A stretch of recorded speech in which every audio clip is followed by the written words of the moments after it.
Herzlich willkommen zur B2 mündliche Prüfung. Mein Name ist Katrin Hoffmann, ich bin die Prüferin. Heute haben Sie die mündliche Prüfung. Die mündliche Prüfung besteht aus 3 Teilen. Die Präsentation, die Diskussion und die Problemlösung bzw. zusammen etwas planen. Und wir beginnen mit dem ersten Teil mit der Präsentation. Bitte schön, Herr Martinez, stellen Sie sich kurz vor und beginnen Sie dann Ihre Präsentation. Guten Tag, mein Name ist Rafael Martinez. Ich komme aus Spanien und lerne gerade Deutsch. Heute möchte ich über das Thema, die Bedeutung von erneuerbaren Energien für die Umwelt sprechen. Sehr gut, Sie können beginnen. Danke. Erneuerbare Energien sind wichtig, weil sie helfen, den Klimawandel zu stoppen und die Umwelt zu schützen. Ich fange mit der Solarenergie an. Solaranlagen machen aus Sonnenlicht Strom und sind besser für die Umwelt als alte Energiequellen. Können Sie einige konkrete Beispiele für die Nutzung von Solarenergie geben? Ja, natürlich. Viele Häuser haben Solarzellen auf dem Dach, um Strom zu erzeugen. Es gibt auch große Solarparks, die Strom für viele Menschen liefern. Sehr gut. Und welche anderen Arten von erneuerbaren Energien möchten Sie ansprechen? Windkraft ist auch wichtig, Windräder machen aus Windstrom. Deutschland hat viele Windräder auf dem Land und im Meer. Wie sind erneuerbare Energien gut für die Umwelt? Sie machen weniger CO2 und helfen gegen den Treibhauseffekt. Sie machen uns auch weniger abhängig von alten Energien und machen die Luft und das Wasser sauberer. Welche Probleme gibt es bei erneuerbaren Energien? Ja, obwohl erneuerbare Energien viele Vorteile bieten, gibt es auch einige Probleme. Zum Beispiel gibt es manchmal nicht genug Wind oder Sonne und wir brauchen gute Netze für den Strom. Wie kann man diese Probleme lösen? Wir können Batterien verbessern und kluge Netze bauen, damit der Strom immer gut verteilt wird. Sehr gut. Können Sie abschließend Ihre persönliche Meinung zu diesem Thema mit uns teilen? Natürlich, ich finde, erneuerbare Energien sind sehr wichtig für unsere Umwelt. Alle müssen helfen, damit wir eine bessere Zukunft mit sauberer Energie haben. Vielen Dank, Herr Martinez, für Ihre Präsentation und Ihre Antworten. Und jetzt Teil 2, die Diskussion. Sie haben schon einen Text bekommen. In diesem Text geht es um die Nutzung von Fahrrädern im Vergleich zu Autos. Lesen Sie bitte den Text kurz und wenn Sie bereit sind, diskutieren Sie mit Ihrer Partnerin, welche Vor- und Nachteile die Nutzung von Fahrrädern im Vergleich zu Autos hat. Ich denke, Fahrräder haben viele Vorteile gegenüber Autos. Zum Beispiel sind Fahrräder besser für die Umwelt, sie machen keine Abgase und helfen, Staus zu vermeiden. Ja, das stimmt. Außerdem sind Fahrräder auch billiger und brauchen weniger Platz zum Parken. Absolut, aber es gibt auch Nachteile. Bei schlechtem Wetter ist es schwierig, Fahrrad zu fahren. Und für lange Wege oder schwere Sachen ist es nicht so gut. Das ist wahr, und es kann gefährlich sein, wenn es keine eigenen Wege für Fahrräder gibt. Vielen Dank, jetzt würde ich gerne Ihre persönliche Meinung hören. Würden Sie in der Stadt lieber Fahrrad oder Auto fahren? Ich denke, es hängt von der Situation ab. Für kurze Strecken innerhalb der Stadt würde ich definitiv das Fahrrad bevorzugen. Aber für längere Strecken oder wenn ich schwere Dinge transportieren müsste, wäre ein Auto praktischer. Gut, was könnte man tun, damit mehr Leute Fahrrad fahren? Man könnte sichere Wege und Parkplätze für Fahrräder bauen. Zusätzlich könnten auch Anreize wie finanzielle Anreize oder Steuervergünstigungen für den Kauf von Fahrrädern und Zubehör eingeführt werden, um die Attraktivität des Fahrradfahrens zu steigern. Das sind ausgezeichnete Vorschläge. Wie denken Sie, könnte die Nutzung von Autos in Städten reduziert werden? Man könnte Gebühren für Autos mit viel Abgas machen, oder man investiert mehr in Busse und Bahnen. Danke. Wie wichtig ist es, umweltfreundliche Verkehrsmittel zu fördern? Sehr wichtig, wir müssen den Klimawandel stoppen und die Luft sauber halten. Gibt es Ihrer Meinung nach Unterschiede in verschiedenen Ländern, wie Leute Fahrräder benutzen? Ja, definitiv. In manchen Ländern wie den Niederlanden und Dänemark fahren viele Leute Fahrrad, weil es dort gute Wege gibt. In anderen Ländern mögen kulturelle oder infrastrukturelle Unterschiede die Nutzung von Fahrrädern erschweren. Genau, und manche Städte sind nicht so gut für Fahrräder geeignet. Das sind wichtige Punkte. Was können Regierungen tun, um das Fahrradfahren zu fördern? Sie können von anderen Ländern lernen und gute Wege bauen. Auch Kampagnen für das Fahrradfahren sind wichtig. Man könnte auch Fahrräder zum Ausleihen anbieten oder besondere Straßen nur für Fahrräder machen. Das würde es einfacher machen, Fahrrad zu fahren und könnte helfen, dass mehr Leute in verschiedenen Ländern Fahrrad fahren. Vielen Dank für Ihre Einsichten. Zum Abschluss, wie können wir alle helfen, dass mehr Leute Fahrrad fahren? Wir können selbst mit gutem Beispiel vorangehen und Fahrrad fahren. Wir können auch bei Aktionen mitmachen, die Radwege besser machen.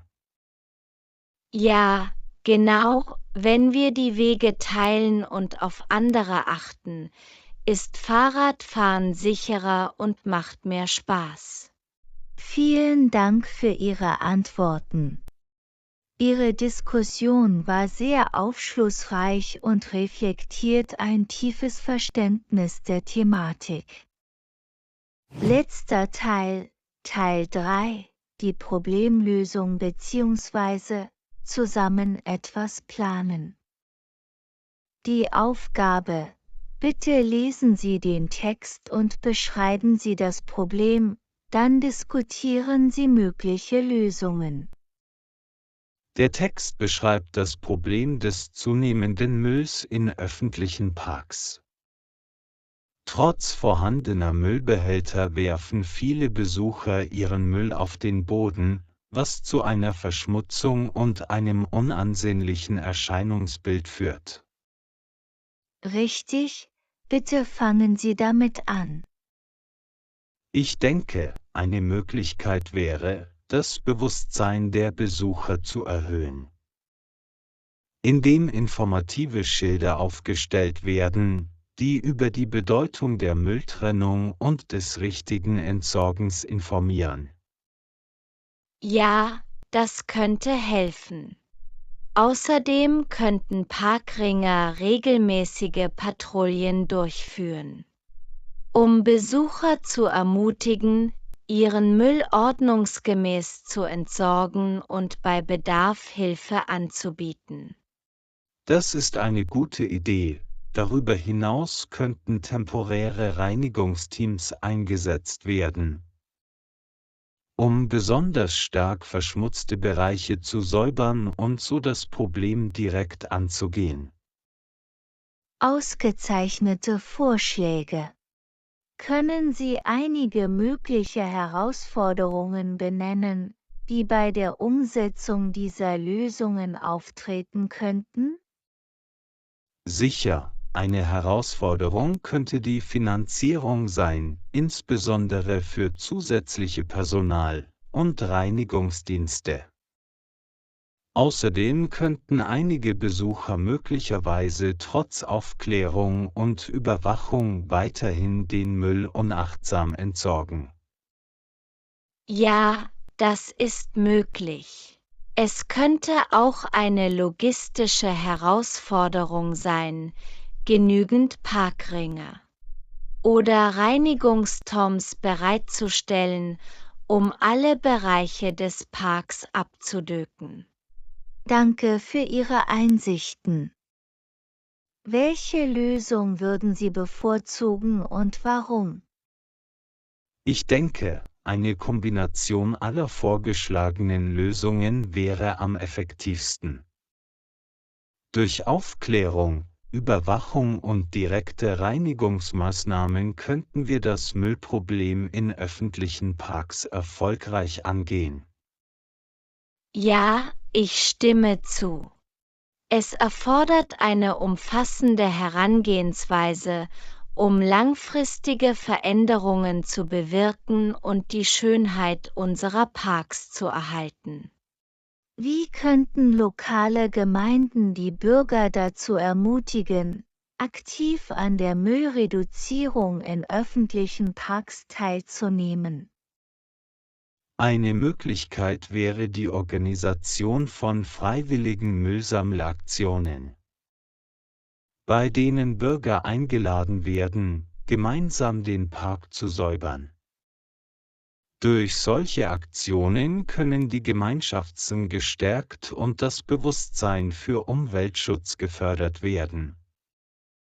Ja, das könnte eine effektive Möglichkeit sein, die Bürger direkt in den Prozess einzubeziehen und ihnen eine aktive Rolle bei der Lösung des Problems zu geben. Können Sie einige langfristige Strategien vorschlagen, um das Müllproblem langfristig anzugehen?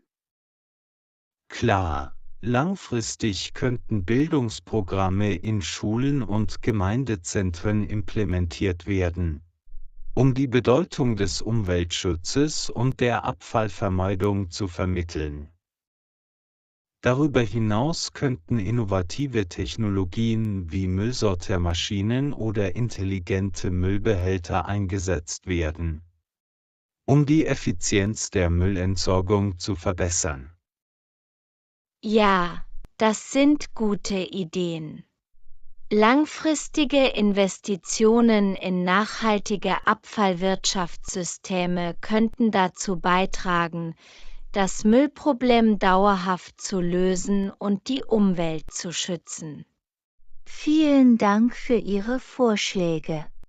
Wie wichtig ist es Ihrer Meinung nach, das Müllproblem in öffentlichen Parks anzugehen?